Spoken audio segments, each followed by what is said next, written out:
பொழுது, ஆவியான ஊற்றப்பட்ட பொழுது, இந்த இயேசு கிறிஸ்துவை கொலை செய்ததற்கு நாங்கள் சாட்சியம் என்ற தைரியத்தோடு அஞ்சானிஜனாக எழுதிக்கிறாங்க பேசினார். ஹல்லேலூயா. பாருங்க, அந்த அஞ்சானிஜன் பேசிய பொழுது மண்டியிட்ட அவர்களுக்கு அப்போஸ்தலருக்கு முன்பாக மண்டியிட்ட மந்திரவாதிகள் ஏராளம் ஏராளம். ஹல்லேலூயா.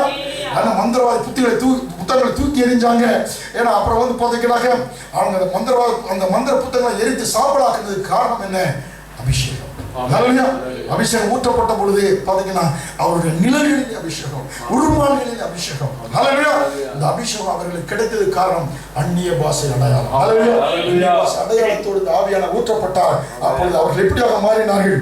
சில சீரும் புலியாக பாயும் புலிகளாக மாறினார்கள் என்று நம்ம பார்க்கிறோம். ஆனால் அந்நிய பாஷை அவன் வந்து அந்த அடையாளங்களை காண்பிப்பதற்கு முன்பாக தனி அறையில, அந்தரங்க அறையில பல மணி நேரங்கள் அவர்கள் அந்நிய பாஷை பேசினார்கள். ஹல்லேலூயா. அதில் ஒரு வாழ்க்கையில வெற்றி பெற வேணுமா? நீங்க அந்நிய பாஷை பல மணி நேரம் நீங்க பேசலாம். ஹல்லேலூயா. பல மணி நேரம் பேசுகின்ற பொழுது ஆண்டவர் உங்களுக்கு என்ன செய்வார்? அற்புதங்களை அதிசயங்களை கொடுப்பார். ஹல்லேலூயா.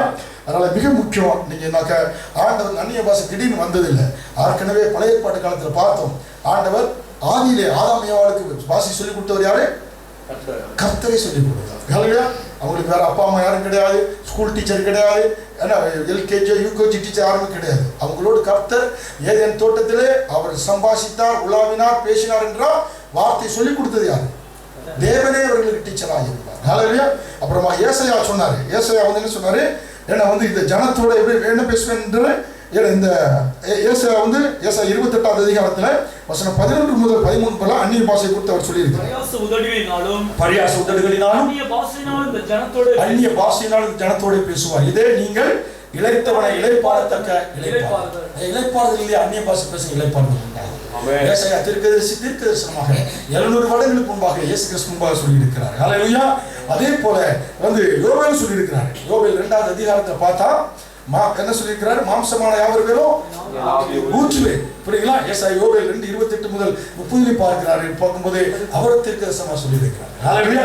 அதே போல நம்முடைய இயேசு கிறிஸ்து சொல்லியிருக்கிறாரு மத்தேயு மார்க் 16 வசனம் 17-18 ஏன்னா வந்து விசுவாசிகள் நடக்கிற அடையாளமான என் நாமத்தினாலே விசுவாசிகளை துரத்துவார்கள், நவமான பாஷைகளை பேசுவார்கள். பாருங்க, ஊழியர்கள் பிசப்பும் பாஷைகள் தான் நவமான பாஷைகள் இல்லை. விசுவாசிகள் எல்லாரும் பிசாசுகளை துரத்தார். ஹல்லேலூயா. அந்த அதிகாரத்தை இயேசுவே நமக்கு கொடுத்தார். நீங்க அந்நிய பாஷை பேசுங்கன்னு ஆண்டவர் சொல்லியிருக்கிறார். ஹல்லேலூயா. அதனால அந்நிய பாஷை என்பது உலகில் இல்ல, ஏதோ பாஸ்டர் ஏதோ சொல்லிட்டு இருக்காருன்னு புதுசா வந்தவங்க நினைச்சிட வேண்டாம். ஹல்லேலூயா. அந்நிய பாஷை ஆண்டவரே முன்குறித்து இருக்கிறார். இதனை வந்து ஏசாயா சொல்லி இருக்கிறார், யோவேல் சொல்லி இருக்கிறார். நம்ம ஆண்டவரே நீங்க நவமான பாஷைகளை பேசுவீர்கள் ஹல்லேலூயா என்று சொல்லி இருக்கிறார். ஹல்லேலூயா. அந்த சந்தேகங்களா வந்து என்னென்ன சந்தேகங்களுக்கு பார்க்கிறோம்.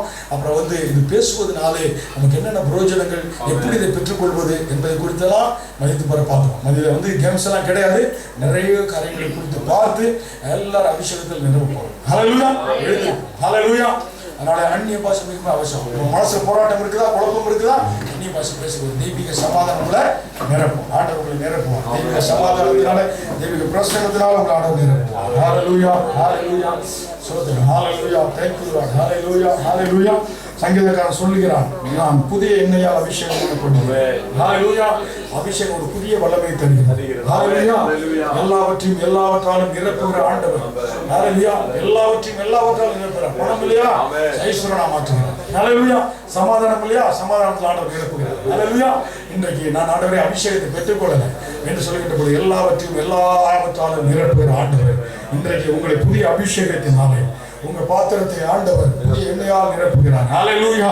ஆண்டவரே என் அபிஷேகத்தினால் நிரப்புங்கப்பா, வல்லமையா நிரப்புங்க கேட்கின்ற பொழுது ஹல்லேலூயா கர்த்தர் என்ன செய்யறார்? நம்ம ஆண்டவர் ராஜாக்களும் ஆசாரியர்களுமாய் ஆண்டவர் மாற்றி இருக்கிறார். ஹல்லேலூயா. ராஜாக்கள் ஆசாரியனா ராஜரிக அபிஷேகத்தை உங்களுக்கு கொடுக்கிறார். ஆண்டவர் ஒவ்வொருவரும் ராஜரிக அபிஷேகம், ஆசாரியர் மேல் அபிஷேகம். ஹல்லேலூயா. ஆசாரியனை ஆரோக்கியம் சிரசின் மேல் ஊற்றப்பட்டது அபிஷேகம் என்ன செய்தது? தாடியில வடிந்து அவன் அங்கிகளின் மேல் இறங்கி அப்படியே என்ன செய்தது? அப்படி இறங்கி வந்தது என்று பாருங்கள். ஏன் தாடியின் மேல் இறங்கியது?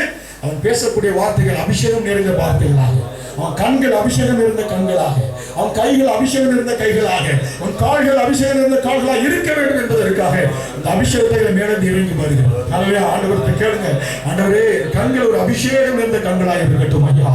ஆண்டவரே என்னுடைய காதுகள் அபிஷேகம் நிறைந்தா இருக்கட்டும், நல்ல வார்த்தைகளை நான் கேட்கட்டும் ஐயா. ஆண்டவரே என் கைகளை அபிஷேகம் நிறைந்த கைகளாக, என் வாயை அபிஷேகம் நிறைந்த வாயாக மாற்றுங்க. ஆண்டவர் இதுவரை நான் கெட்ட வார்த்தை பேசி இருக்கலாம், சினிமா பாட்டை பாடி இருக்கலாம், ஆனா இந்த வாயிலிருந்து ஆண்டவரே அந்நிய பாஷை வர வேண்டும் என்றால் இந்த கெட்ட வார்த்தையை கழுவ மாட்டவரே, இனிமேல் நான் பேச மாட்டேன். நாவுதான் மரணத்தை சொல்லுகிறது, ஜீவனுக்கும் அதான் வாசலாக இருக்கிறது. ஹல்லேலூயா. நாவை நீங்க சரிபடுத்திட்டீங்கன்னா ஆவியானவர் உங்க நாவை எடுத்து பயன்படுத்துவார், அந்நிய பாஷையை உங்களுக்கு கொடுப்பார். ஹல்லேலூயா. ஆண்டவரே உம்மை ஸ்தோத்திரிக்கிறோம். ராஜாதி ராஜாவே உம்மேல் இருந்த அபிஷேகம் மேல் இறங்கி வரட்டும் ஐயா. உம்மை துதிக்கிறோம். ஹல்லேலூயா. உம்மேல் அபிஷேகம் இருந்ததுனாலே எவ்வளவு வல்லமையாக எழுதி நீங்க பிரகாசித்தீங்க ஆண்டவரே. உங்களுடைய வேறு அபிஷேகம் இருந்ததுனாலே சிறுமைப்பட்டவர்கள் சுவிசேஷத்தை அறிவிக்க கர்த்தர் என்னை அபிஷேகம் பண்ணினார் என்று சொன்னீங்களே அப்பா. ஆண்டவரே இப்பொழுது அப்பா எலியாவின் ஆவியோடு கூட, எலியாவின் பலத்தோடு கூட உங்களுடைய வருகைக்கு முன்பாக ஓடணும் ஐயா. ஆண்டவரே துதிக்கிறோம். வல்லமையில் ஆவி மேல் இறங்கட்டும், என்னை அக்கினி சுவராக மாற்றுங்க. ஆண்டவரே சோதரிக்கிறோம். ஆண்டவரே வலது கைக்கு இடது கைக்கு வித்தியாசம் தெரியாத ஜனங்களுக்கு கர்த்தரே தெய்வம் என்று அறிவிப்பதற்கு கடனாளியாக என்னை வைத்திருக்கீங்கப்பா. ஆண்டவரே என்னுடைய கடந்த கால ஆண்டவரே வாழ்க்கை எனக்கு திருப்தியா இல்ல, கடந்த கால வாழ்க்கை எனக்கு திருப்தியா இல்ல, நீ விரும்புகிற பிரகாரம் நான் பிரகாசிக்கவில்லை. ஆண்டவரே என் மேல ஒரு அபிஷேகத்தை ஊற்றுங்க. எலியாவின் மீது அபிஷேகம் இப்பொழுது எங்களுக்கு தாருமையா. ஓராம துதிக்கிறோம். அன்றைக்கு மோசேயின் மீது அபிஷேகம் எழுபது மேல ஆண்டவரே கடத்தி விடப்பட்டது போல இப்பொழுது எங்க மேல பரம தரப்பினர் அபிஷேகம் இறங்கி வருவதாக. என்னை விசுவாசிக்கிறவன் நான் செய்கிற கிரியைகளையும் செய்வான், இவைகளை பார்த்து பெரிய கிரியை செய்வான் என்று சொன்னீங்களே. இப்பொழுது ஆண்டவரே உங்களுடைய நாம மகிமைக்காக நாங்கள் ஊக்கமாய் உழைக்கும்படியா, ஊக்கமாய் எழுப்பி பிரகாசிக்கும்படியா விசேஷ அபிஷேகத்தை ஊற்றுங்க. விசேஷ அபிஷேக வல்லமையை ஊற்றுங்கப்பா. எங்கள் அனுதின வாழ்க்கையில, எங்கள் குடும்ப வாழ்க்கையில, ஆண்டவரே வேலை இடத்துல ஒவ்வொரு நாளாண்டவரே அபிஷேகம் கரைபுரண்டு ஓடட்டும் ஐயா. எங்கள் வறட்சியான வாழ்க்கை மாறி உயிர் மீட்சி அடையட்டும், உலர்ந்த எலும்புகள் உயிர் மீட்சி அடையட்டும் ஐயா. ஓமை சோதரிக்கிறோம். ஹல்லேலூயா. ஓமை சோதரிக்கிறோம். அபிஷேகம் அநேகருக்கு ஏற்று சுரக்கா இருக்கின்ற பொழுது இன்றைக்கு ஆண்டவரே நீர் அபிஷேகத்திற்காக தாகத்தோடு இருக்கிற எங்க மேல ஒரு அபிஷேகத்தை ஊற்றுங்க, வல்லமை ஊற்றுங்க. ஓ ரிபா பாபா பாபா. ஆண்டவரே நீர் பட்சபாதம் உள்ளவர் அல்ல,